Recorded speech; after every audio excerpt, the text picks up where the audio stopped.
కూతురు ఇంటికి వచ్చిన తల్లిదండ్రులు భోజనం చేసినప్పుడు వారు చేసే ఒక చిన్న తప్పు జీవితాంతం పశ్చాత్తాపంగా మిగిలిపోతుందంటే నమ్మగలరా? మన పెద్దలు చెబుతారు, దానం చేస్తే ధనం తగ్గదు, దానం చేయకపోతే పుణ్యం తగ్గపోతుంది. కాని ప్రతి దానానికి ఒక సమయం ఉంటుంది, ఒక పవిత్ర క్షణం ఉంటుంది. ఆ క్షణంలో చేయాల్సిన 3 దానాలు ఉన్నాయని శాస్త్రాలు చెబుతున్నాయి. వాటిని ఎవరు పాటించకపోతే ఆ ఇంటి పుణ్యం కూడా మెల్లగా తగ్గపోతుందని అంటారు. ఏవి ఆ 3 దానాలు? ఎందుకు అంత ప్రాధాన్యం ఇచ్చారో తెలుసుకుందాం ఈ వీడియోలో. ప్రియమైన దర్శకులారా, చాలా తక్కువ మందికే తెలుసు, కూతురు పెళ్లి తర్వాత తల్లిదండ్రులు ఆమె ఇంట భోజనం చేస్తే అది సాధారణ భోజనం కాదు. అది భావోద్వేగాలతో నిండిన, ఆధ్యాత్మికంగా ముడిపడిన, కర్మలతో అనుసంధానమైన కార్యం.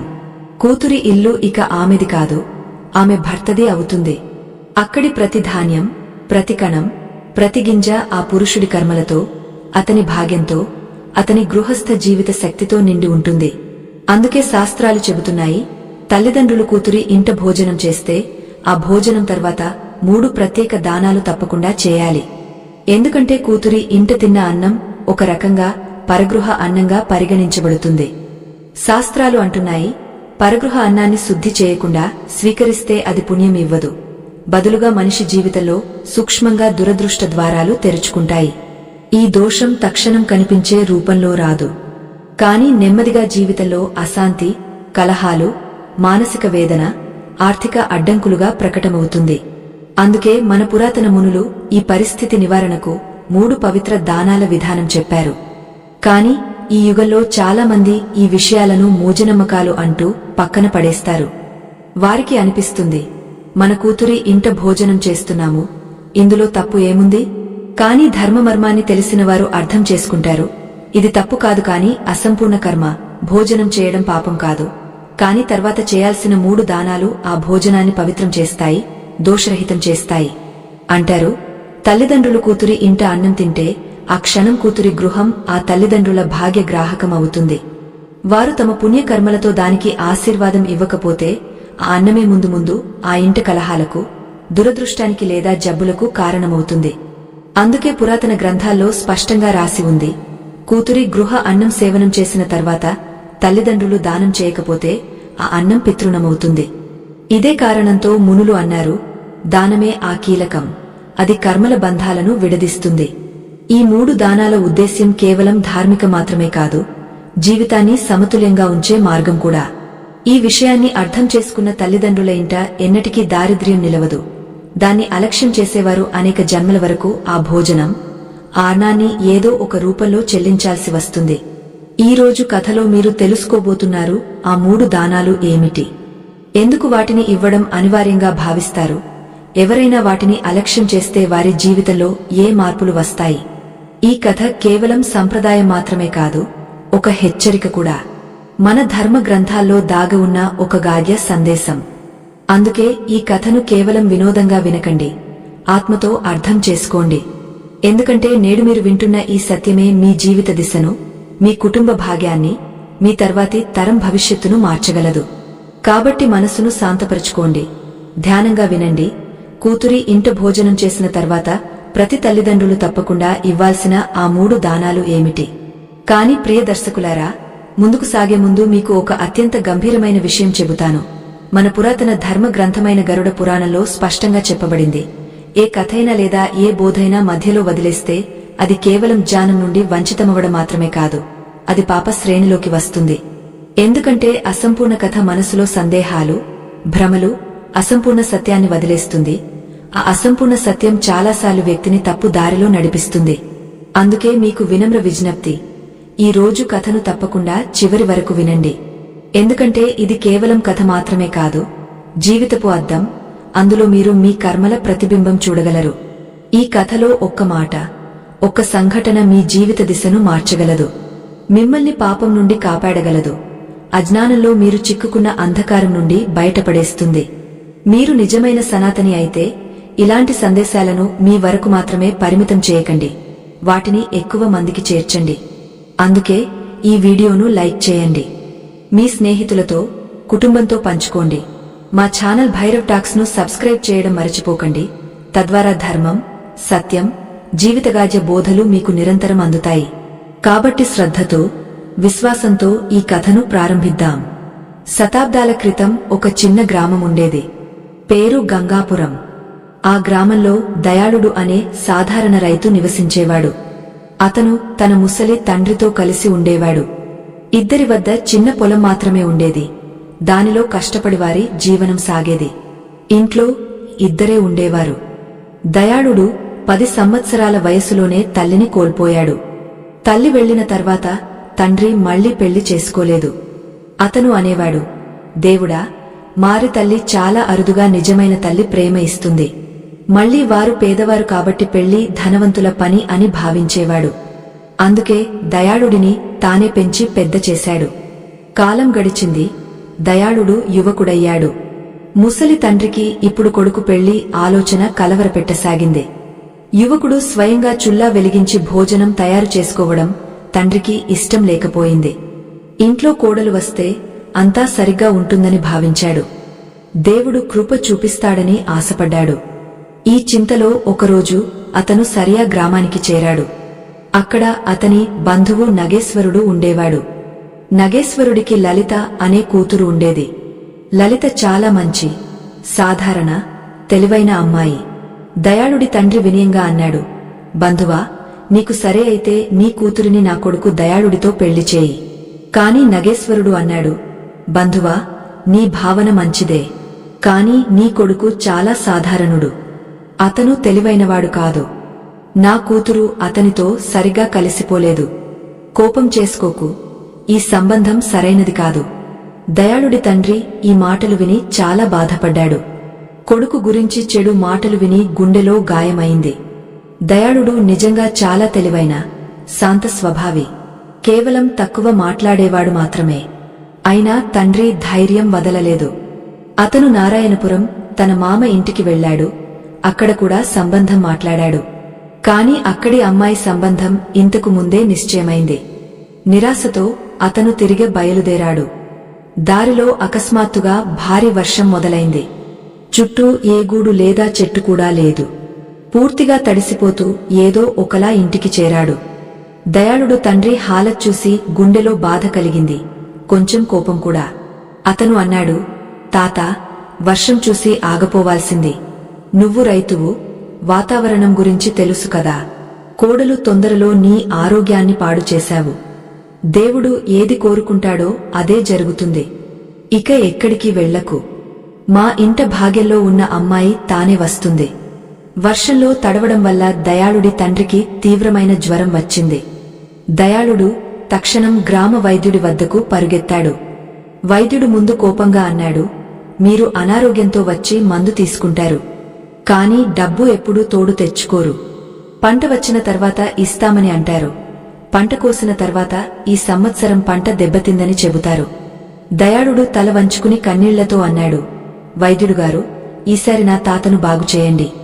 దేవుడు సాక్షి, డబ్బు తప్పకుండా తిరిగి ఇస్తాను. ఆ తర్వాత సంవత్సరం ఎప్పుడూ రాలేదు. కాని దయాళుడి తండ్రి జ్వరం మళ్లీ తిరిగి వచ్చేది. ఇది చాలా వింతైన విషయం. వైద్యుడు కోపంగా 2 మోతాదు మందు ఇచ్చాడు. దయాళుడు అర్థం చేసుకున్నాడు, వైద్యుడు మంచి మందు ఇవ్వలేదు. అతను మనసులో ఆలోచించసాగాడు, పేదవాడి ఈ ప్రపంచంలో ఎవరూ సహాయం చేయరు. ఎక్కడికి వెళ్లినా 2-4 తిట్లు తప్పవు. వారి మాటలు గుండెలో నేరుగా దెబ్బతీస్తాయి. కాని ఏమి చేయాలి? బలవంతం. ఎవరి ముఖం చూస్తే మనసు బాధపడుతుందో వారితోనే నవ్వుతూ మాట్లాడాలి. దయాళుడు మందు తీసుకుని ఇంటికి వచ్చి తండ్రికి ఇచ్చాడు. కాని దాని ప్రభావం ఏమీ లేదు. ఉదయం మళ్లీ మందు ఇచ్చాడు. ఎటువంటి మార్పు లేదు. ఇంట్లో డబ్బు లేదు. కొంచెం అన్నం మాత్రమే ఉంది. ఆ అన్నాన్ని తీసుకుని గ్రామ దుకాణదారుడి వద్దకు వెళ్లి మార్చుకుని కొంచెం డబ్బు తెచ్చాడు. మళ్లీ వైద్యుడి వద్దకు వెళ్లి అన్నాడు, వైద్యుడుగారు, ఈ డబ్బు తీసుకోండి, నా తాతను బాగుచేయండి. ఈసారి వైద్యుడు మందు ఇచ్చాడు కాని దానివల్ల ఎటువంటి ప్రయోజనం లేదు. దయాళుడి తండ్రి హాలత్ మరింత దిగజారింది. ఇప్పుడు అతను లేచి కూర్చోలేకపోతున్నాడు. దయాళుడు రోజు కష్టపడి పనిచేసి తండ్రి చికిత్స చేయించేవాడు. ఇంటి ఖర్చు నిర్వహించేవాడు. అదే సరియా గ్రామంలో నగేశ్వరుడు తన కూతురు లలితను దయాళుడి పొరుగువాడు కాళిచరంతో పెళ్లి చేశాడు. ఈ విషయం దయాళుడి తండ్రికి తెలిసినప్పుడు అతనికి గాయమైన షాక్ కలిగింది. కోడలు చూడాలనే కల అతని కళ్లలోనే మిగిలిపోయింది. ఆ బాధలోనే అతను చివరి శ్వాస విడిచాడు. ఇప్పుడు దయాళుడు పూర్తిగా ఒంటరిగా మిగిలాడు. తండ్రి కోడలు తెచ్చుకోవాలనే ఆశతోనే ఈ లోకం విడిచాడు. గ్రామంలో ఒక మోసగాడు, లోభి వడ్డీ వ్యాపారి ఉండేవాడు. పేరు శివదత్తు. అతను చాలా పెద్ద సూదఖోరు. గ్రామంలోని స్త్రీలు అతనికి భయపడేవారు. అతని బావి నుండి నీళ్లు కూడా తోడుకురాలేదు. అతను స్త్రీలపై చెడు దృష్టి పెట్టేవాడు. అందరూ గ్రామం బయటి బావి నుండి సమూహంగా నీళ్లు తోడుకునేవారు. శివదత్తు గ్రామంలోని చాలా మందిని తన అప్పుల్లో చిక్కించుకుని ఉంచేవాడు. అతని ప్రత్యేక వ్యక్తి రామదాసు అంతటా అతని అబద్ధ సాక్ష్యం ఇచ్చేవాడు. దయాళుడి తండ్రి ఎప్పుడూ అనేవాడు, కొడుకా, ఆ వడ్డీ వ్యాపారి నీడ నుండి కూడా దూరంగా ఉండు. అతని నీడ కూడా మనిషిని బానిస చేస్తుంది. శివదత్తుకు దయాళుడి తండ్రి ఇక లేరని తెలిసినప్పుడు అతను మోసంతో దయాళుడి ఇంటికి దున్హకం వ్యక్తం చేయడానికి వచ్చాడు. అతనితో రామదాసు కూడా ఉన్నాడు. వడ్డీ వ్యాపారి అన్నాడు, కొడుకా, నీ తండ్రి మరణం నాకు చాలా బాధ కలిగించింది. నీకు ఎప్పుడైనా డబ్బు అవసరమైతే నా వద్ద నుండి తీసుకో. నీ తండ్రి కొద్ది రోజుల క్రితం ఒక 100 బంగారు నాణేలు తీసుకున్నాడు, తన పొలం ఈడుగా పెట్టి. ఈ మాట విని దయాళుడు ఆశ్చర్యపోయాడు. అతను శాంత స్వరంలో అన్నాడు, వడ్డీ వ్యాపారి గారు, మీరు ఏమి మాట్లాడుతున్నారు? నా తండ్రి ప్రాణం ఉన్నంత వరకు మీ నీడ దగ్గరకు కూడా రారని ప్రమాణం చేశాడు. నేను ఎప్పుడూ అతనితోనే ఉన్నాను. అతను మీ నుండి ఎప్పుడూ డబ్బు తీసుకోలేదు. అయితే మీరు ఎక్కడి నుండి అంటున్నారు అతను అప్పు తీసుకున్నాడని? అప్పుడు వడ్డీ వ్యాపారి అన్నాడు, మూర్ఖుడా, నువ్వు ఎప్పుడూ మూర్ఖుడివే. నా కలలో వచ్చి నా నుండి డబ్బు తీసుకున్నాడు. దయాళుడు అన్నాడు, వడ్డీ వ్యాపారి గారు, ఎవరినైనా మోసం చేయడం నా పని కాదు. కలలో చూసినది ఎలా నిజమవుతుంది? వడ్డీ వ్యాపారి అన్నాడు, నా సాక్షి దీన్ని అంగీకరిస్తే అది నిజమని భావిస్తారు. నేను పెద్ద మనిషిని. నేను నిద్రలో లేచి డబ్బు ఇస్తూ ఉంటాను. ఇప్పుడు దీని గురించి రామదాసు జాగ్రత్త వహిస్తాడు, గ్రామస్తులందరూ కూడా. రామదాసు ముందుకు వచ్చి అన్నాడు, యజమాని, మీరు తప్పకుండా డబ్బు ఇచ్చారు. నా కళ్లతో చూశాను. దయాళుడి పొలం మీదిది కావాలి.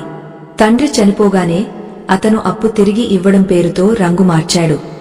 మా గ్రామంలో ఇలాంటి మోసగాళ్లు చాలా మంది ఉన్నారు. మీరు రేపే అతని పొలం తీసుకోండి. పంచాయతీ పిలవండి. అందరికీ తెలియాలి దయాళుడు దగా చేశాడని. శివదత్తు అన్నాడు, రామదాసు సరిగ్గా అంటున్నాడు. గ్రామస్తులు కలిసి నిజం చెబుతారు. సాయంత్రానికి శివదత్తు పంచాయతీ పిలిచాడు. అతను అన్నాడు, మీకు తెలుసు నేను నిద్రలో లేచి డబ్బు ఇస్తూ తీసుకుంటూ ఉంటాను. నాకు జ్ఞాపకం తక్కువ, ఎప్పుడు ఎవరికి ఏమి ఇచ్చానో. కాని మీరు నిజాయితీగలవారు. ఇప్పుడు నిర్ణయించండి, నేను దయాళుడి తండ్రికి డబ్బు ఇచ్చానా లేదా? గ్రామస్తులు మౌనంగా ఉన్నారు. అందరికీ తెలుసు వడ్డీ వ్యాపారి దయాళుడి పొలంపై కన్ను పడదు. కాని ఎవరికీ ధైర్యం లేదు అతన్ని ఎదిరించడానికి. రామదాసు అన్నాడు, యజమాని, వారి ఖాతా తెచ్చ బయట పెట్టనా? గ్రామస్తులు అన్నారు, వడ్డీ వ్యాపారి గారు, మీరు నిజమే అంటున్నారు.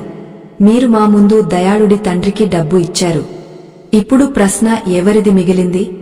వడ్డీ వ్యాపారి అన్నాడు, లేదా నీ డబ్బు తీసుకో లేదా అతని పొలం తీసుకో. ఎవరూ దయాళుడి పక్షంలో మాట్లాడలేదు.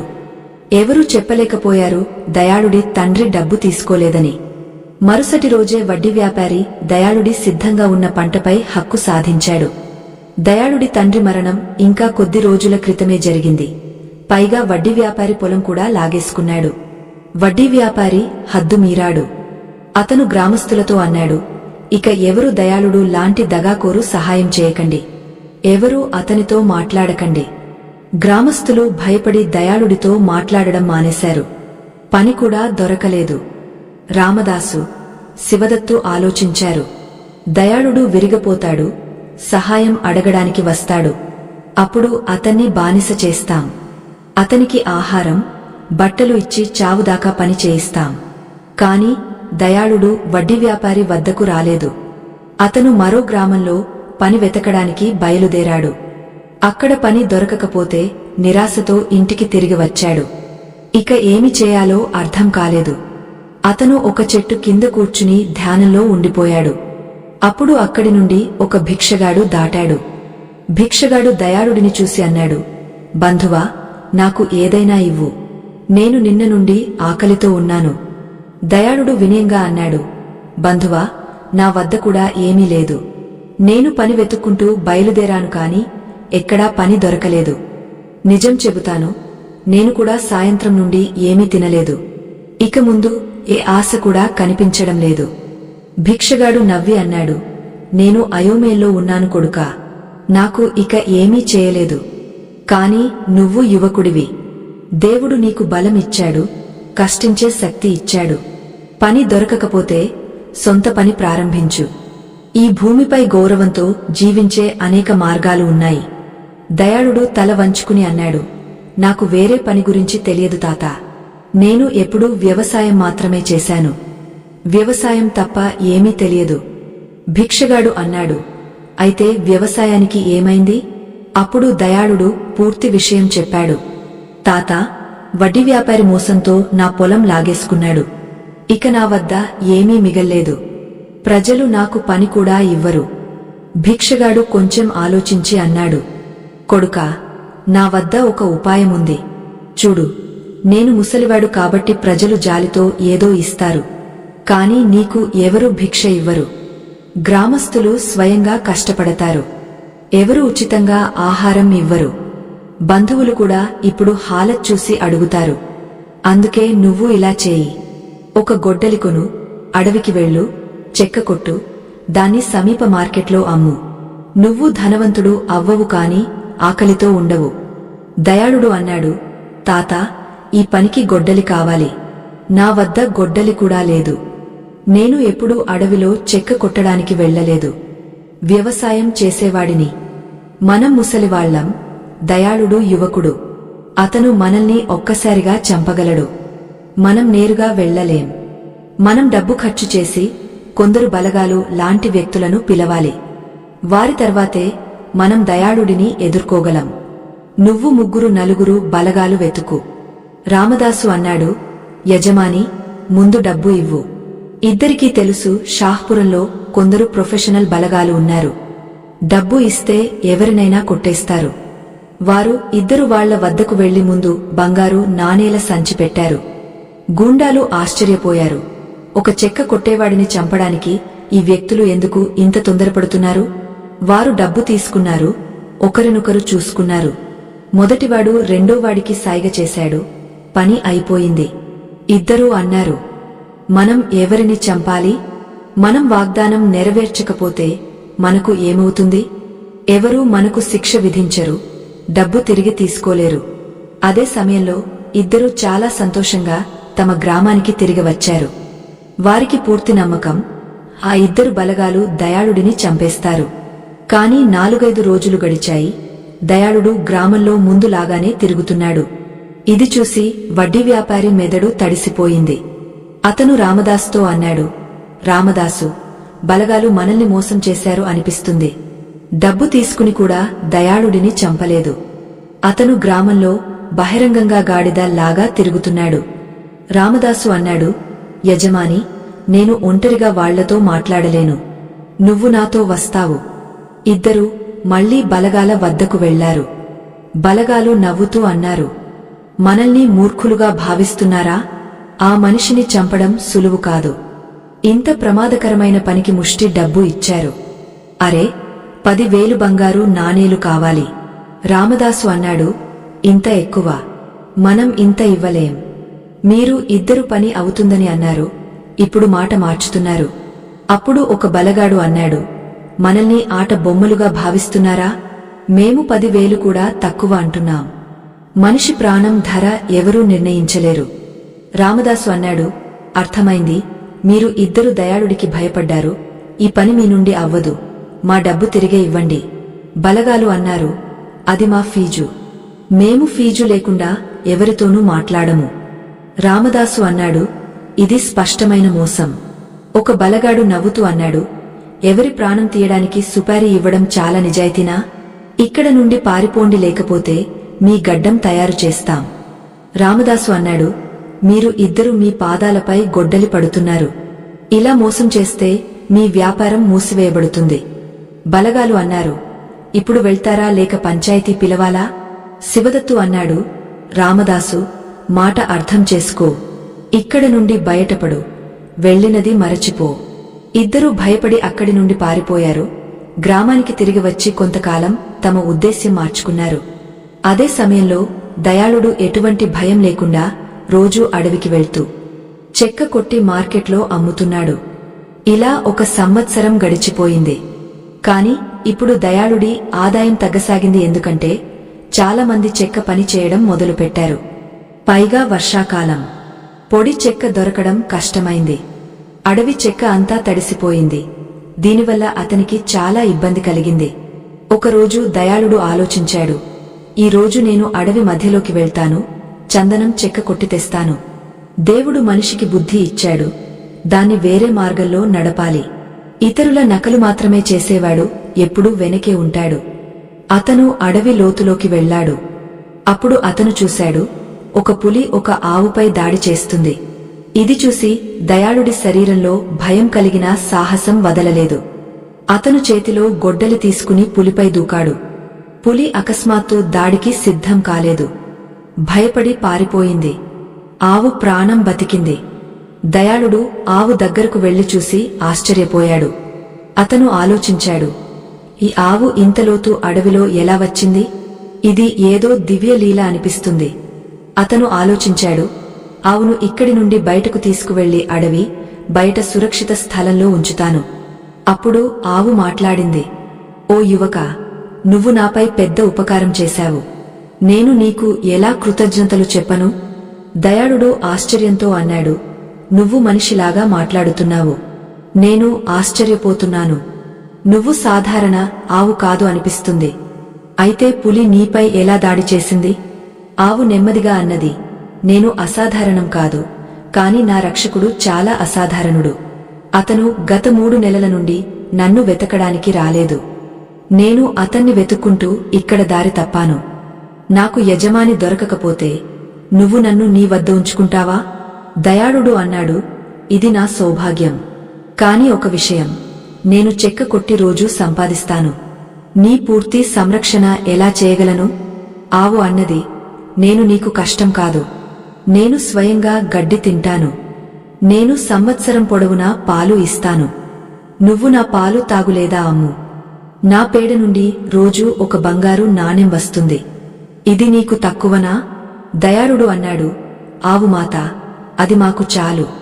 నువ్వు నాతో ఉండు. నీ యజమాని దొరికినప్పుడు నీ ఇష్టం. అప్పుడు నీ యజమానితో వెళ్ళిపో. ఆవు విన్నపం చేసింది, ఒక విషయం, ఎవరికి చెప్పకు, నేను అడవి నుండి వచ్చానని, మాట్లాడుతానని. ఇది మన మధ్య ఉండాలి. దయాళుడు అన్నాడు, ఆవు మాత, నేను ఎందుకు చెబుతాను? గ్రామ వడ్డీ వ్యాపారి నా శత్రువు. అతను నా పొలం లాగేసుకున్నాడు.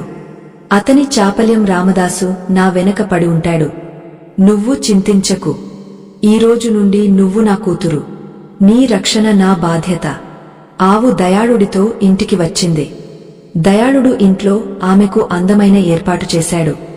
మరుసటి రోజు ఆవు పేడ నుండి బంగారు నాణెం వచ్చింది. దయాళుడు సంతోషంగా ఉల్లాసంగా ఉన్నాడు. ఇక అతనికి రోజూ తిరగడం అవసరం లేదు. అతను ఆవును అడవి దగ్గరకు గడ్డి మేయడానికి తీసుకువెళ్తాడు. ఆవు కొంచెంసేపు గడ్డి తిని చాలా తీయని పాలు ఇస్తుంది. దయాళుడు ఆ పాలతో తృప్తి పొందేవాడు. ఆవు తరచూ ఒంటరిగా దయాళుడితో మాట్లాడేది. ఆవుకు బాధ, దయాళుడు ఇంకా అవివాహితుడు, స్వయంగా భోజనం తయారు చేసుకుంటాడు. అందుకే ఆవు నిశ్చయించింది, దయాళుడి పెళ్లి చేస్తాను. అదే సమయంలో రామదాస్కు వార్త వచ్చింది. దయాళుడు ఇంత సంపాదించి 1 ఆవు కొన్నాడు. అతను పరుగెత్తుకుని వడ్డీ వ్యాపారి వద్దకు వెళ్లాడు. వడ్డీ వ్యాపారి ఆ సమయంలో తన కూతురు అంజలితో మాట్లాడుతున్నాడు. వడ్డీ వ్యాపారికి 1 కూతురు మాత్రమే మిగిలింది, అంజలి. ముందు 4 కొడుకులు, 3 కూతుళ్లు జన్మించి కొద్ది రోజుల్లో చనిపోయారు. అంజలి ఇప్పుడు పెద్దదైంది. వడ్డీ వ్యాపారి ఆమెను చాలా ప్రేమించేవాడు. రామదాసు అన్నాడు, యజమాని, వింత విషయం. దయాళుడు ఆవు కొన్నాడు. అతను ఇప్పుడు సంపన్నుడిలా కనిపిస్తున్నాడు. మీ అన్ని కుట్రలు అతనిపై పని చేయడం లేదు.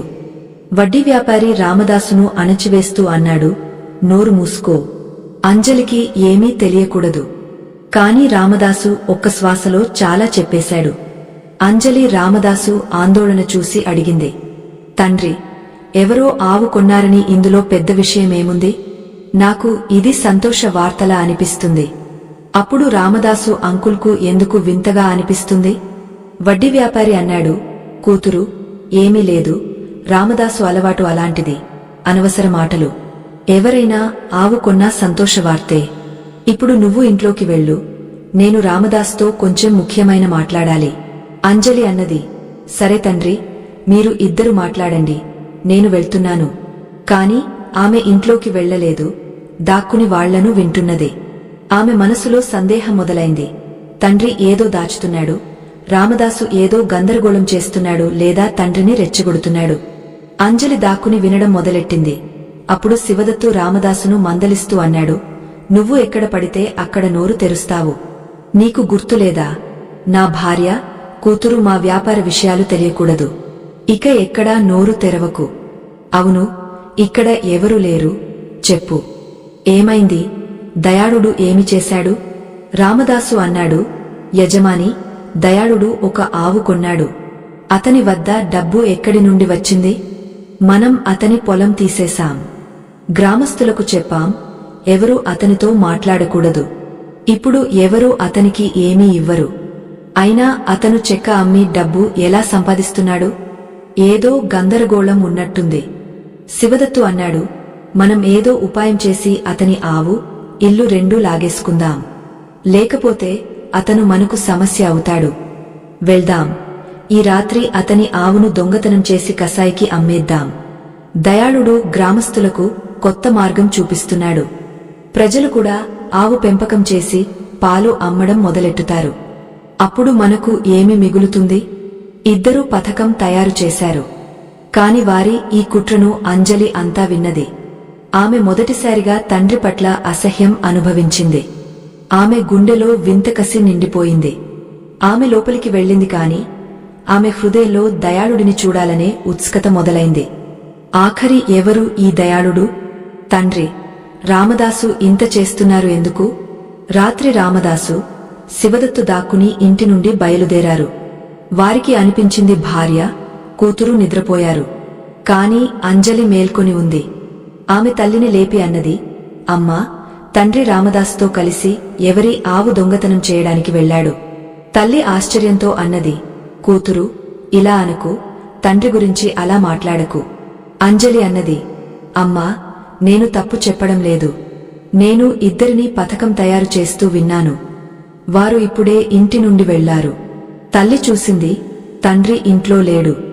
అప్పుడు తల్లి నిశ్చయించుకుని అంజలితో కలిసి తండ్రి తిరిగి రావడం కోసం కూర్చుంది. వడ్డీ వ్యాపారి ఆలోచిస్తున్నాడు, దయాళుడు ఆవును బయట బంధించి ఉంచి ఉంటాడు. కాని దయాళుడు ఆవును ఇంట్లో ఉంచాడు. ఇద్దరూ ఏమి చేయాలో ఆలోచిస్తున్నారు. అప్పుడు ఆ భిక్షగాడు మళ్లీ వచ్చాడు. ముందు దయాళుడి దగ్గర కనిపించినవాడు. అతను అన్నాడు, వడ్డీ వ్యాపారిగారు, ఏదైనా తినడానికి ఇవ్వండి. 3 రోజుల నుండి ఆకలితో ఉన్నాను. వడ్డీ వ్యాపారి చిరాకుగా అన్నాడు, నువ్వు ఎక్కడ దాక్కుని ఉంటావు? అర్ధరాత్రి భిక్ష అడగడానికి వచ్చావు. రాత్రి దొంగలు తిరుగుతారు. నువ్వు దొంగవా? భిక్షగాడు శాంతంగా అన్నాడు, మీరు రాత్రి భజన చేయడానికి బయలుదేరారా? అరే, మీరే దొంగలు. దయాళుడి ఆవు దొంగతనం చేయడానికి వచ్చారు. మీకు తెలియదా? దయాళుడు ఆవుపై కాపలా ఉంచాడు. 2 భయంకర కుక్కలు దాని కాపలా ఉన్నాయి. ఇప్పుడు మీరు ఇద్దరూ మీ గాదెలు కాపాడుకోండి. వాటు వస్తున్నాయి. భిక్షగాడు తక్షణం 2 కుక్కల రూపం ధరించి ఇద్దరిపై దూకాడు. ఇది ఆశ్చర్యకరమైన విషయం. ఇద్దరూ ఇలాంటి అద్భుతం ఎప్పుడూ చూడలేదు. వడ్డీ వ్యాపారికి అనిపించింది, ఏదో భయంకర శక్తి వచ్చింది. బహుశా దయాళుడు ఏదో దేవత పూజ చేసి ఉండవచ్చు. అందుకే ఇప్పుడు ఏదో రక్షకుడు అతని ఇంటిని కాపాడుతున్నాడు. 2 కుక్కలు వెనక నుండి వారిపై దూకి చాలా గాయాలు చేశాయి. అలాంటి గాయాలు దాచలేనంతవి. రామదాసు భయంతో ఇంటివైపు పరుగెత్తాడు. అతను ఇంటికి చేరగానే పెద్ద షాక్. ఈ రోజు అతని భార్య ప్రాణం పోయింది. రామదాసు ఇప్పుడు అంతా కోల్పోయాడు.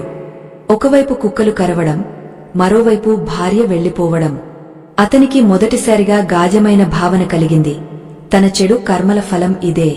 అతను ఏడుస్తూ ప్రభువును అడిగాడు, ఓ దేవుడా, నన్ను కూడా తీసుకెళ్ళు. నేను గ్రామస్తులతో చాలా చెడు చేశాను. వడ్డీ వ్యాపారి దయ నన్ను నాశనం చేసింది. ఇక నేను అతని నుండి దూరంగా ఉంటాను. వడ్డీ వ్యాపారి ఇంటికి తిరిగి వచ్చినప్పుడు అతని హాలత్ కూడా దారుణం. కుక్కలు అతన్ని గాయపరిచాయి. ఇంట్లో మళ్లీ గందరగోళం. అతని భార్య అరుస్తూ ఏడుస్తూ ఉంది. రాత్రి నువ్వు దొంగతనం చేయడానికి వెళ్లావు. నా భర్త దొంగ అని ఎలా చెప్పను? నా గౌరవం ఏమైంది? ఇప్పుడు నా జీవితం నాశనమైంది. వడ్డీ వ్యాపారి భార్య బాధతో ఏడుస్తూ ఉంది. అంజలి ఆమెను ఓదార్చింది. ఉదయమైంది. అంజలి బయటకు తిరగడానికి బయలుదేరింది. ఆమె సాధారణంగా బయటకు వెళ్లదు. అందుకే గ్రామస్తులను బాగా తెలియదు. ఆ తిరుగుడులో ఆమె ఒక యువకుడిని చూసింది. ఆవు తోడుకుని వెళ్తున్నాడు. ఆమె ఆవు దగ్గరకు వెళ్లగానే ఆవు మనిషిలాగా మాట్లాడింది. నువ్వు వడ్డీ వ్యాపారి కూతురు అంజలివి కదా? అంజలి ఆశ్చర్యపోయింది. ఆమె ఎప్పుడూ మాట్లాడే ఆవు గురించి వినలేదు. అంజలి అన్నది, మీరు మాట్లాడుతారా? మీరు సాధారణ ఆవు కాదు. మీలో ఏదో దేవత వాసముంది. ఆవు వినయంగా అన్నది, నువ్వు సరిగ్గా గుర్తించావు. నేను ఒక దేవత శక్తి నుండి వచ్చాను. నేను మనుషుల మంచి చెడు కర్మలు చూడగలను. నీ తండ్రి తెలివితో గ్రామస్తుల పొలాలు లాగేసుకుంటున్నాడని నాకు తెలుసు. దయాళుడి పొలం కూడా తీసేశాడు. ఆవు అంజలికి నెమ్మదిగా తండ్రి నిజం చెప్పింది. కలల మాటలతో ప్రజలు నిజంగా ఇతరుల పొలాలు లాగేసుకుంటారని. అంజలి వినయంగా అన్నది, గౌమాత, నేను మీ సేవ చేయాలనుకుంటున్నాను. మీరు చెప్పండి, నేను ఏమి చేయాలి? ఆవు అంజలి చెవిలో చాలా విషయాలు చెప్పింది. అంజలి ఇంటికి తిరిగి వచ్చి ఆ రోజు ఎవరితోనూ ఏమీ మాట్లాడలేదు. కాని మరుసటి రోజు ఉదయం లేచి తండ్రి వద్దకు వెళ్లి అన్నది, తండ్రి, నాకు ఇప్పుడు నా భర్త ఇంటికి వెళ్ళాలి. వడ్డీ వ్యాపారి అన్నాడు, కూతురు, ఇది ఏ మాటలు? నీ పెళ్లి జరగలేదు. అయితే భర్త గురించి ఎందుకు మాట్లాడుతున్నావు? అంజలి అన్నది, తండ్రి, ఈ రాత్రి నా పెళ్లి దయాళుడితో కలలో జరిగింది. వడ్డీ వ్యాపారి కోపంగా అన్నాడు, ఇది ఏ మాటలు? కల నిజమవుతుందా? అంజలి శాంత స్వరంలో అన్నది, తండ్రి, కలలో చూసినదే నిజమవుతుంది. మీరు కూడా ఇదే చేస్తూ వచ్చారు.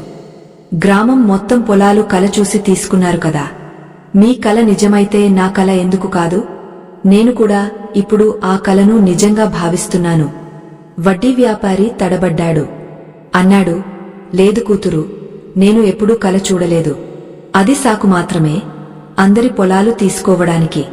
అది అంతా నీ మేలు కోసం చేశాను. అంజలి అన్నది, నా మేలు దయాళుడితో పెళ్లిలో ఉంది. తండ్రి వడ్డీ వ్యాపారి అన్నాడు, కూతురు, నీ మెదడు పాడైంది. 2 రోజుల్లో నీ పెళ్లి మంచి ఇంట చేస్తాను. అతను అంజలిని బలవంతంగా గదిలో బంధించబోతున్నాడు. అప్పుడు ఆ భిక్షగాడు వచ్చాడు. అన్నాడు, వడ్డీ వ్యాపారి గారు, ఏదైనా తినడానికి ఇవ్వండి. వడ్డీ వ్యాపారి వణికిపోయాడు. ఆ భిక్షగాడే. అతను తన కళ్లతో కుక్కగా మారడం చూశాడు. ఆ క్షణం భిక్షగాడు తేజస్వి సాధువుగా మారాడు. అన్నాడు, వడ్డీ వ్యాపారి, ఇప్పుడు నీ భాగ్యం నీ కూతురు చేతుల్లో ఉంది. నువ్వు ఆమె మాట విన్నావంటే నీ ఇంట సుఖం వస్తుంది, లేకపోతే నాశనం ఖాయం. వడ్డీ వ్యాపారి అర్థం చేసుకున్నాడు, ఇది సాధారణ సాధువు కాదు. అతను ఆలోచించాడు, ఈ సాధువు దివ్యశక్తి అయితే దయాళుడి ఆవు కూడా సాధారణం కాదు. దానితో జగడం పూర్తి నాశనం. మళ్లీ అంజలి దయాళుడిని తన భర్తగా భావిస్తుంది. ఇక వ్యతిరేకం వ్యర్థం. వడ్డీ వ్యాపారి వంగ అన్నాడు, కూతురు, నేను సిద్ధం. నువ్వు దయాళుడితో పెళ్లి చేసుకోవచ్చు. అంజలి అన్నది, తండ్రి, నేను తప్పు నిర్ణయం తీసుకోలేదు. ఈ సమయంలో దయాళుడిపై దేవుడి కృప ఉంది. మీరు కూడా అతని చమత్కారం చూశారు. సాధువు నవ్వుతూ అంజలికి ఆశీర్వాదమిచ్చి అక్కడే అదృశ్యమైపోయాడు. వడ్డీ వ్యాపారి కూతురి పెళ్లి దయాళుడితో చేశాడు.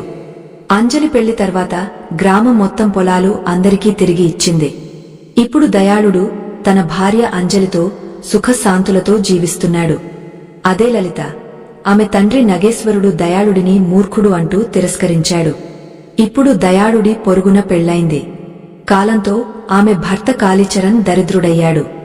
లలిత ఇప్పుడు దయాళుడి ఆవు కోసం గడ్డికోసి కూలి చేయసాగింది. ఒకరోజు నగేశ్వరుడు కూతురిని కలవడానికి వచ్చి దయాళుడి వైభవం చూసి పశ్చాత్తాపపడ్డాడు. నేను బంగారాన్ని ఇనుముగా భావించి తిరస్కరించాను. ఈ రోజు ఆ బంగారం మెరుస్తూ ఉంది. నా కూతురు దాని ముక్కలపై జీవిస్తుంది. అప్పుడు అతనికి అర్థమైంది, ఎవరినీ అవమానించకూడదు. భాగ్యం ఆట ఎవరికీ తెలియదు. ఎవరు ఎప్పుడు దరిద్రుడవుతాడు, ఎవరు ధనవంతుడవుతాడు. దయాళుడు ఇప్పుడు తన గోమాత బోధల ప్రకారం ధర్మం, ప్రేమతో నిండిన జీవితం గడుపుతున్నాడు. ప్రియ దర్శకులారా, ఈ పూర్తి కథ ద్వారా మనం భగవాన్ శ్రీకృష్ణుడి ఆ 3 బోధలను అర్థం చేసుకోగలం. వాటిని సాధారణ మనిషి తన జీవితంలో అనుసరిస్తే ఎన్నటికీ దుఃఖం రాదు. కాబట్టి ప్రియ దర్శకులారా, మీ విలువైన సమయం వృథా చేయకుండా ఆ 3 బోధలు తెలుసుకుందాం. మొదటి బోధ, నిజమైన కర్మలతోనే దేవుడి కృప లభిస్తుంది. దయాళుడి జీవితం ఆ సత్యానికి జీవంత ఉదాహరణ. మనిషి కష్టం, నిజాయితీ మార్గంలో నడిస్తే దేవుడు అతన్ని ఒంటరిగా వదలడు. కథలో అతి చీకటి ఘట్టం వచ్చినప్పుడు, దయాళుడి పొలం లాగేసుకున్నప్పుడు, గ్రామస్తులు అతన్ని తిరస్కరించినప్పుడు, తండ్రి జ్ఞాపకం బాధ అతని గుండెపై భారీగా ఉన్నప్పుడు, అప్పుడు దయాళుడు ఎవరినీ నిందించలేదు, ఎవరిపై చేయి ఎత్తలేదు. అతను ఏడ్చాడు, బాధను సహించాడు, కాని తన చేతులపై నమ్మకముంచాడు. అతను స్వయంగా అనుకున్నాడు, దేవుడు ఏమి కోరుకుంటాడో అదే జరుగుతుంది. తర్వాత కళ్యాణ మార్గంలో నడిచాడు. ఇదే ఆ భావన. దాన్ని భగవాన్ శ్రీకృష్ణుడు స్వయంగా స్తుతిస్తాడు. మనిషి తన కర్తవ్య భావనతో, నిజాయితీ కర్మలతో దేవుడి ప్రియుడవుతాడు. దయాళుడు అడవిలో చెక్క కొట్టడానికి వెళ్లినప్పుడు అతను ఏ కోస ఫలితం ఆశించి వెళ్లలేదు. అతను వెళ్లాడు కేవలం తన పనిని నిజాయితీగా చేయడానికి, తన కడుపు రొట్టె సంపాదించడానికి, తండ్రికి ఏదైనా చేయడానికి. ఆ భావనతో ఆ చిన్న చిన్న కర్మల శ్రేణిలోనే అతని ఆత్మ పరీక్ష ఉంది. ఆ కర్మలే అతని ఆలయం అయ్యాయి. ఇలాంటి కర్మల్లో ఒక ప్రత్యేకత ఉంటుంది, సమర్పణ. దయాళుడు తన కర్మలను భక్తిలాగా చేశాడు. అతను కష్టాన్ని పూజలాగా భావించాడు. ఫలితం స్వయంగా అతనికి చమత్కారంగా వచ్చింది. ఆ అసాధారణ ఆవు దేవతలాగా అతని సహాయంగా వచ్చింది. మనకు తరచూ ఫలం గురించి చింత కలుగుతుంది. ఏమి లభిస్తుంది, ఎప్పుడు లభిస్తుంది, ఎవరు ఇస్తారు? కాని దయాళుడు ఫలచింతను వదిలి కర్మను తన నియతిగా భావించాడు. ఆ భావనలోనే శక్తి ఉంది. మనిషి ఫలచింత వదిలి కర్మలో మునిగిపోతే అతని నియతి, ధర్మం, దృజత దేవుడి కృపను ఆకర్షిస్తాయి. దయాళుడు చేసిన కష్టం కేవలం రొట్టె సంపాదన కోసం కాదు. అతను తన ఆత్మగౌరవాన్ని కాపాడాడు. అతను తన ఆత్మను శుభ్రంగా ఉంచాడు. దేవుడికి ఇదే కావాలి, శుభ్ర హృదయం, నిష్కపట కర్మ. కథలో భిక్షగాడి రూపం కూడా ఒక పరీక్ష. ఆ భిక్షగాడు దయాళుడికి దేవుడి దూతగా వచ్చాడు. భిక్షగాడు దయాళుడికి ఆ సాధనమిచ్చాడు. దానితో దయాళుడు తన కర్మలతో జీవితం మార్చాడు. ఇది కూడా కృష్ణుడి బోధలో భాగం. నిజమైన మనసుతో కర్మ చేసేవాడికి దేవుడు వింత సాధనాలు పంపుతాడు. వ్యక్తి, అవకాశం, సాధనాలు క్రింద నుండి పైకి ఎక్కే మార్గం అవుతాయి. దయాళుడు ఆ నాణ్యం తిరిగి ఇవ్వాలని ఆలోచించాడు, కాని అంతకంటే పెద్ద ఉపకారం భిక్షగాడిది కాదు. భిక్షగాడు దయాళుడిలో నమ్మకం జాగృతం చేశాడు. నమ్మకమే ఆ బీజం. దాని ఫలం దయాళుడు పొందాడు. వడ్డీ వ్యాపారి దయాళుడి పొలం లాగేసుకున్నప్పుడు దయాళుడు ప్రతీకారం తీర్చుకోలేదు. అతను మళ్లీ కష్టాన్ని ఎంచుకున్నాడు. ఇది చాలా కఠిన అడుగు, కాని ఇదే అడుగు దేవుడి దగ్గరకు తీసుకువెళ్తుంది. కృష్ణుడు అంటాడు, కష్టంలో కూడా తన ధర్మం వదలనివాడే పరమాత్మ స్నేహితుడవుతాడు. దయాళుడి మార్గం ఇదే. నియతి నుండి సహనంతో, కర్మ నుండి పోరాడి వినయంతో జీవించడం. అతని వినయం, కర్మ ఎలా అతనికి ఆవు, పాలు, చివరికి గౌరవం ఇచ్చాయి. ఇదంతా ఆ సత్యానికి నిదర్శనం. దేవుడు నిజమైన కర్మలను చూస్తాడు. ఈ బోధలో మరో ముఖ్య అంశం ఓర్పు. దయాళుడు తక్షణ సంపద ఆశించలేదు. అతను రోజు రోజు కర్మ చేశాడు. అడవికి వెళ్లడం, చెక్క కొట్టడం, మార్కెట్లో అమ్మడం. ప్రతిరోజు ఈ చిన్న చిన్న కర్మలు కలిసి పెద్ద ఫలితం అయ్యాయి. ఇదే కృష్ణుడి సందేశం. నిరంతరతలోనే విజయం. ఒకరోజు కష్టం కాదు, రోజువారీ అంకితభావమే దేవుడి కృపను ఆకర్షిస్తుంది. నిజమైన కర్మ అంటే కేవలం శారీరక శ్రమ మాత్రమే కాదు, మనసు శుద్ధత కూడా. దయాళుడు వైద్యుడి తిట్లు, గ్రామస్తుల నిర్లక్ష్యం, వడ్డీ వ్యాపారి మోసం విన్నప్పుడు కూడా మనసులో కఠోరత ఉంచలేదు. అతను తన హృదయాన్ని మృదువుగా ఉంచాడు. ఆ మృదుత్వమే దేవుడికి ఇష్టం. భగవాన్ శ్రీకృష్ణుడు అర్జునుడికి కూడా అన్నాడు, శుద్ధ హృదయం, నిశ్చల మనసుతో చేసిన కర్మ ఉత్తమం.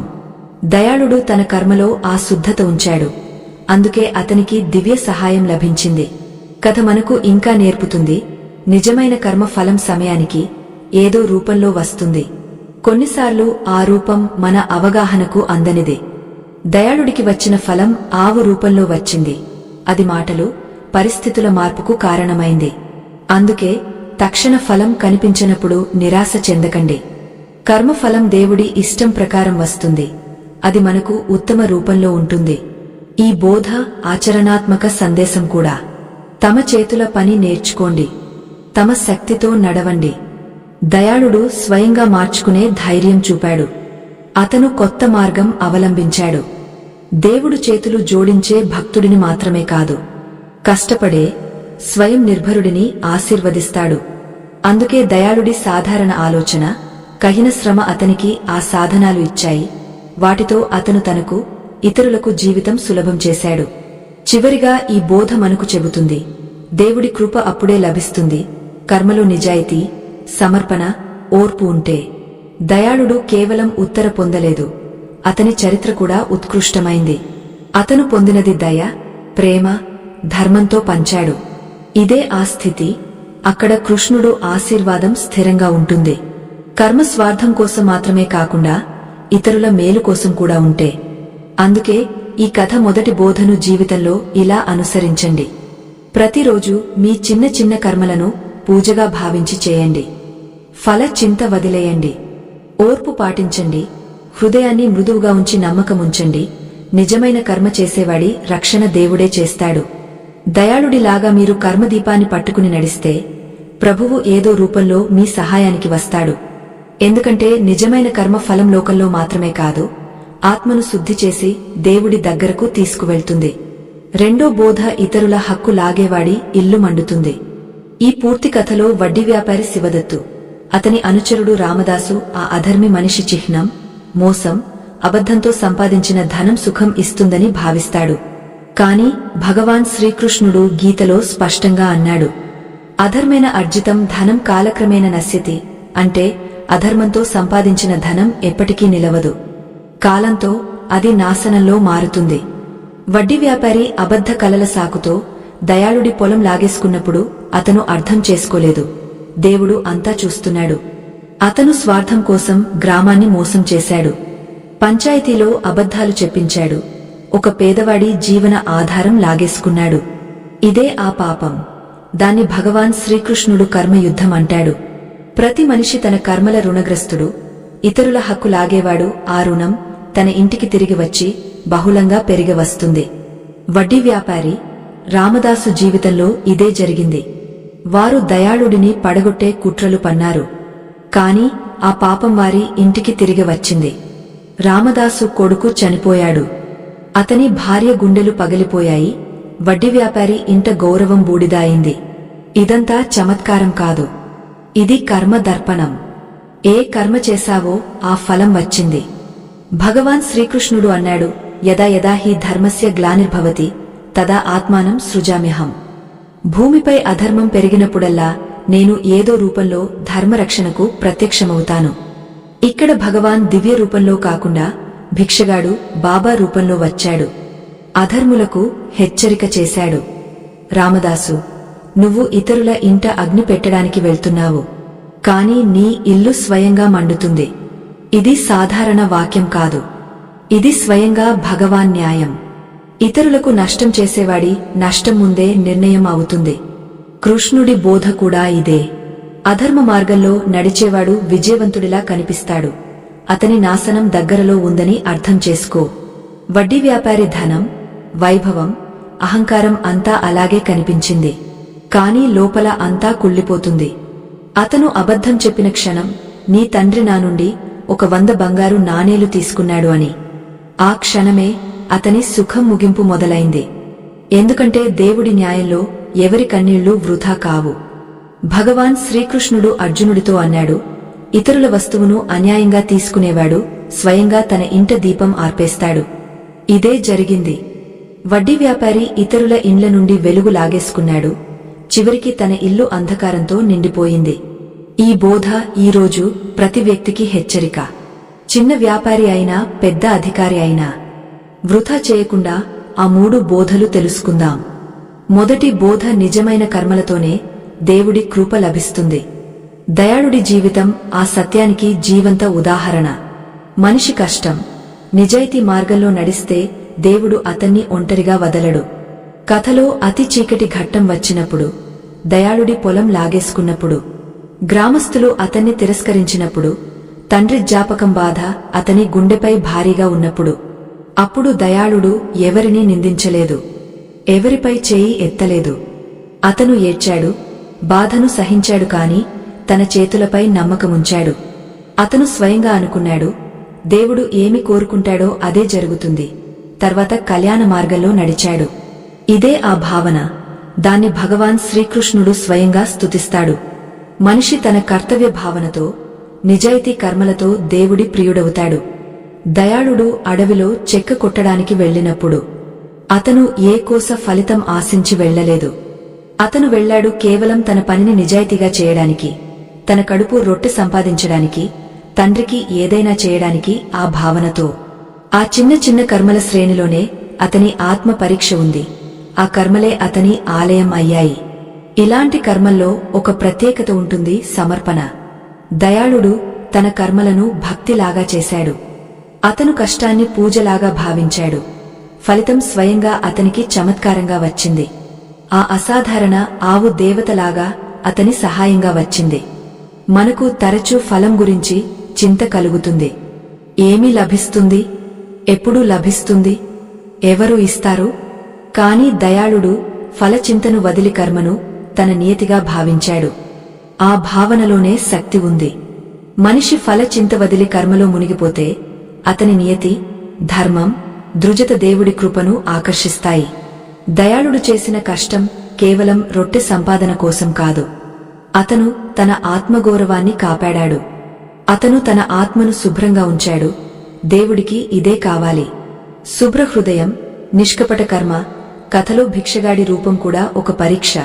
ఆ భిక్షగాడు దయాళుడికి దేవుడి దూతగా వచ్చాడు. భిక్షగాడు దయాళుడికి ఆ సాధనమిచ్చాడు. దానితో దయాళుడు తన కర్మలతో జీవితం మార్చాడు. ఇది కూడా కృష్ణుడి బోధలో భాగం. నిజమైన మనసుతో కర్మ చేసేవాడికి దేవుడు వింత సాధనాలు పంపుతాడు. వ్యక్తి, అవకాశం, సాధనాలు క్రింద నుండి పైకి ఎక్కే మార్గం అవుతాయి. దయాళుడు ఆ నాణ్యం తిరిగి ఇవ్వాలని ఆలోచించాడు, కాని అంతకంటే పెద్ద ఉపకారం భిక్షగాడిది కాదు. భిక్షగాడు దయాళుడిలో నమ్మకం జాగృతం చేశాడు. నమ్మకమే ఆ బీజం.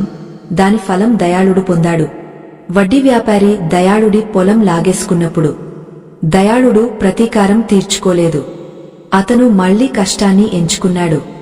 ఇది చాలా కయ్యిన అడుగు, కాని ఇదే అడుగు దేవుడి దగ్గరకు తీసుకువెళ్తుంది.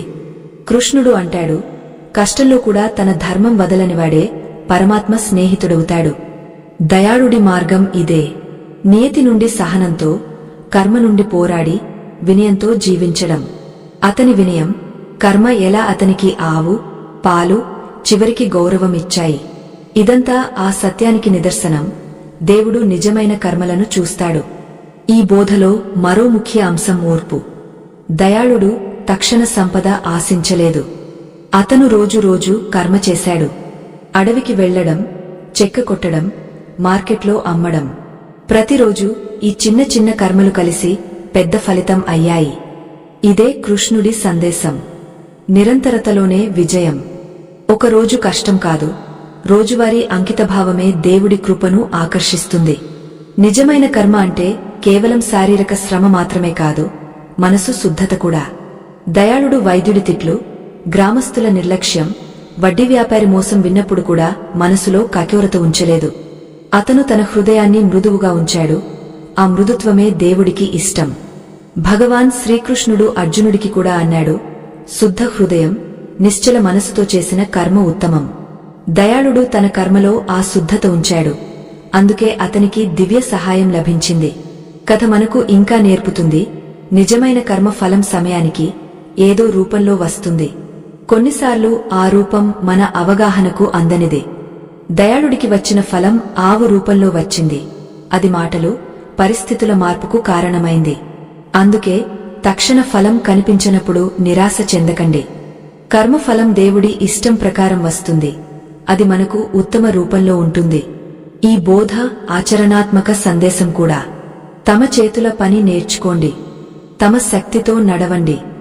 దయాళుడు స్వయంగా మార్చుకునే ధైర్యం చూపాడు. అతను కొత్త మార్గం అవలంబించాడు. దేవుడు చేతులు జోడించే భక్తుడిని మాత్రమే కాదు, కష్టపడే స్వయం నిర్భరుడిని ఆశీర్వదిస్తాడు. అందుకే దయాళుడి సాధారణ ఆలోచన, కఠిన శ్రమ అతనికి ఆ సాధనాలు ఇచ్చాయి. వాటితో అతను తనకు, ఇతరులకు జీవితం సులభం చేశాడు.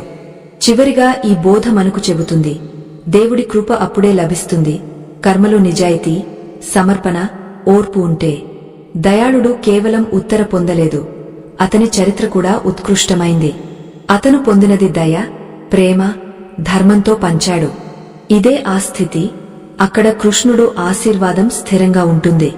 కర్మ స్వార్థం కోసం మాత్రమే కాకుండా ఇతరుల మేలు కోసం కూడా ఉంటే. అందుకే ఈ కథ మొదటి బోధను జీవితంలో ఇలా అనుసరించండి.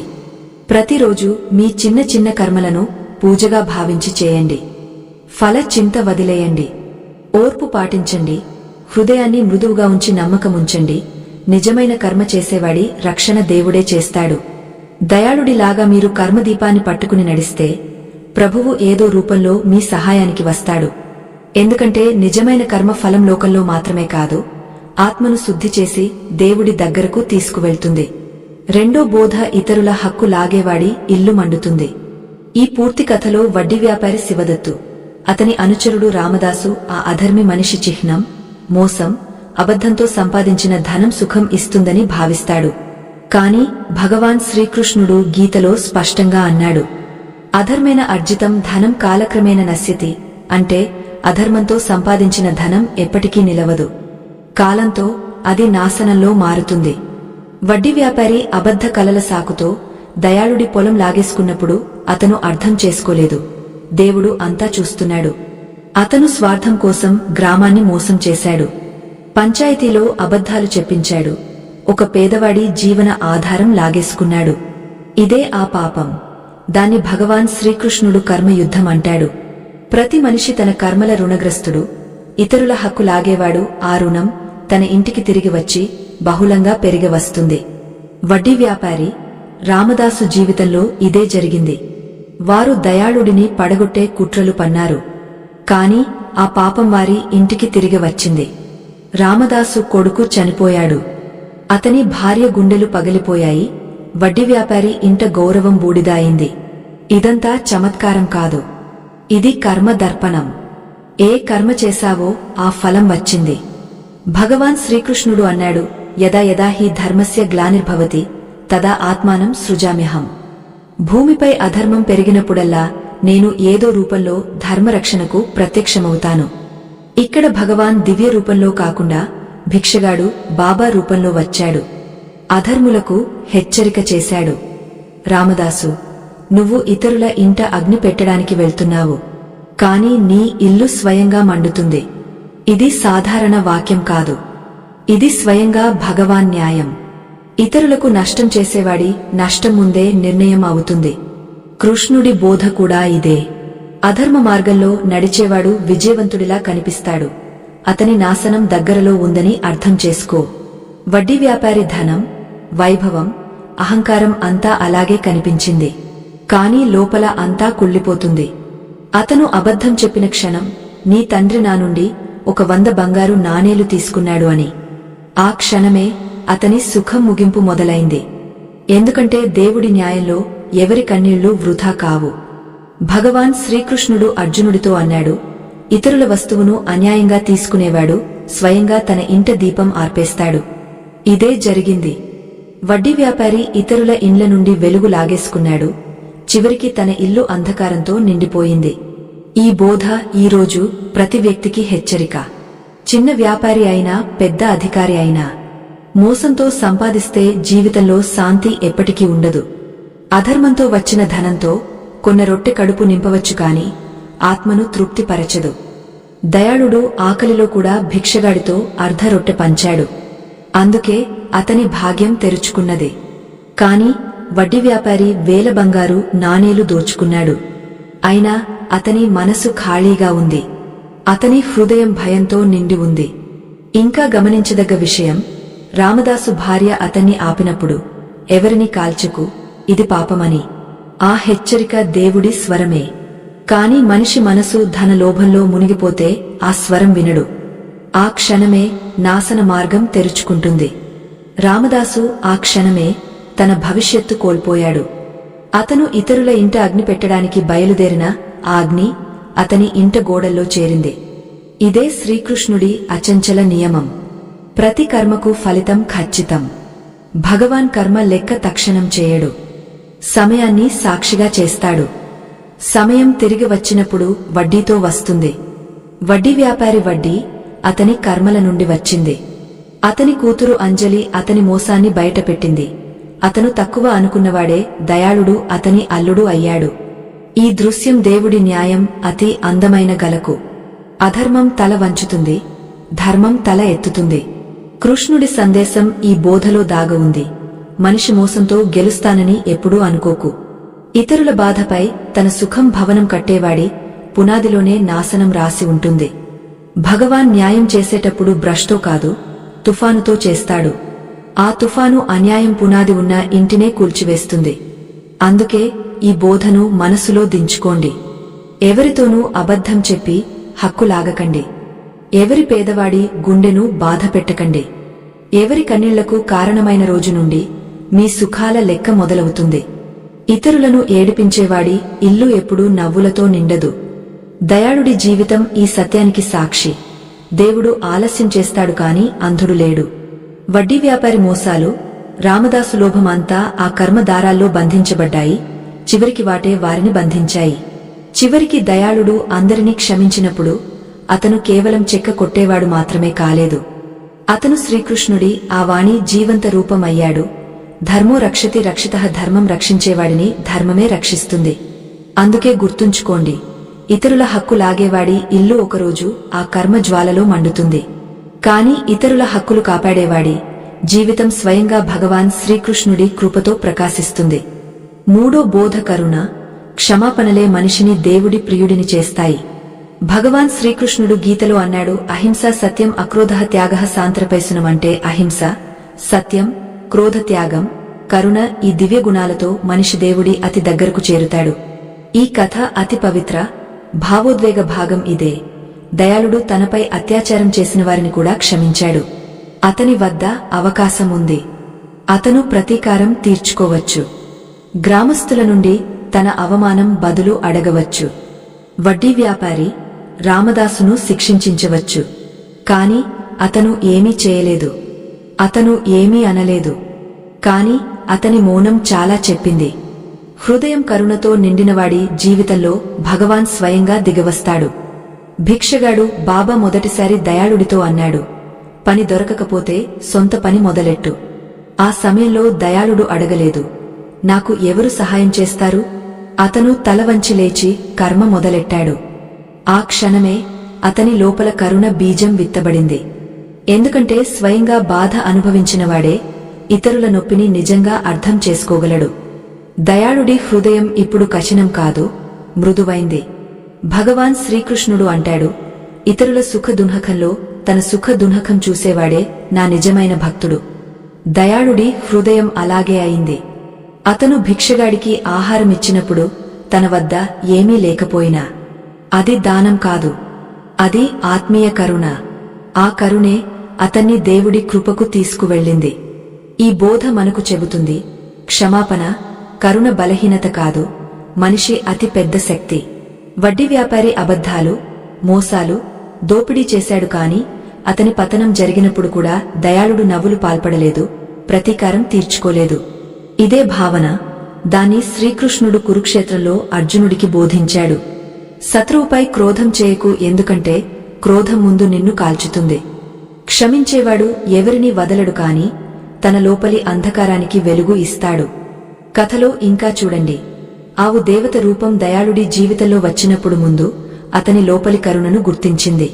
ఆమెకు తెలుసు, ఈ మనిషి నిర్దోషి, సరళుడు, ఎవరిపై పగలేదు.